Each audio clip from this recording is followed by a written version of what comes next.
Happy Wednesday, everyone. This is a Great Big Picture Show as always, and this is Spencer Howard Belden.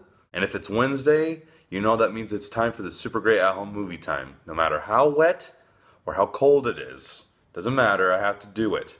We're a team. I can't let you down now, and I know you won't let me down.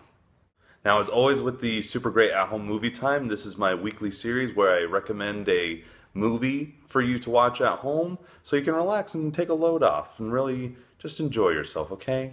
You deserve that. And for this week's video, I'm going to recommend The One I Love, which you can find on Netflix. All right. Now, The One I Love, Now, The One I Love is directed by Charlie McDowell and written by Justin Latter. It stars Mark Duplass, who I'm sure by now you may have at very least heard the name, and I'm sure seen without knowing it was him. He's a big part of the cult show The League, has made appearances on The Mindy Project, and him and his brother have been responsible for a massive amount of independent film output in the last few years. The other lead in this movie is Elisabeth Moss, who everybody I'm sure knows from Mad Men as Peggy. Now, the setup for The One I Love is fairly simple. We have a couple presented to us that is not really at its footing where it used to be and not functioning as well as they'd like. We're introduced to them in a therapy session where their therapist, Ted Danson, listens to them, has them go through a few exercises, and recommends that they go to this retreat that is proven to be relationship rejuvenation. And from there, we have a premise that matures and manipulates as it goes and becomes increasingly more interesting and very, very enjoyable to watch. Short of spoiling anything, I'm not going to spoil anything. I think it's more impressive just going in, watching it without really knowing much about it.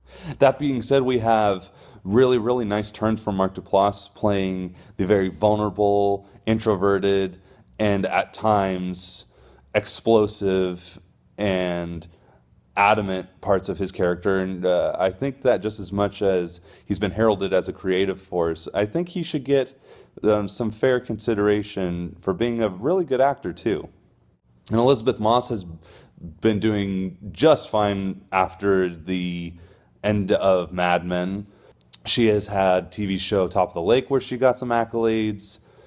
She recently starred in an independent movie called Queen of Earth where she received huge, huge reviews. And The One I Love is a little bit older, but no question that Elisabeth Moss, I would expect, will turn into one of the foremost actresses of our time.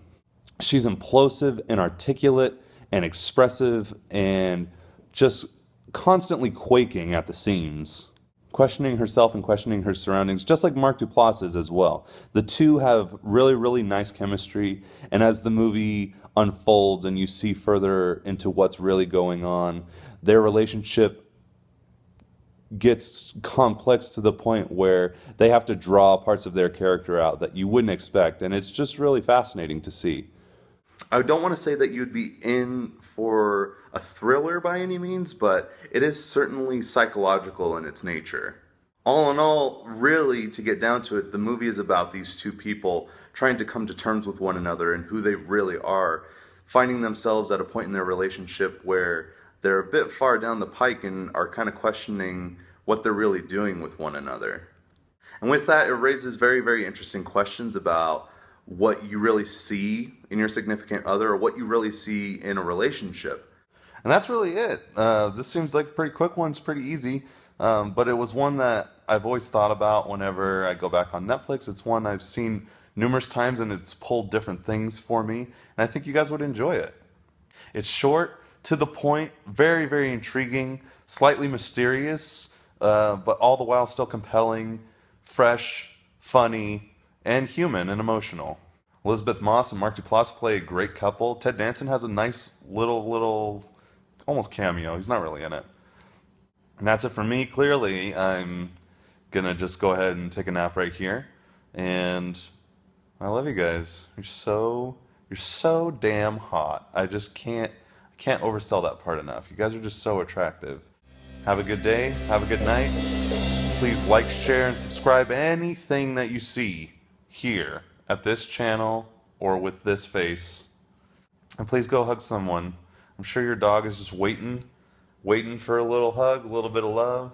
Maybe your roommate or your best friend or your psychiatrist or your garbage man or your mailman or the UPS guy or the FedEx man or the person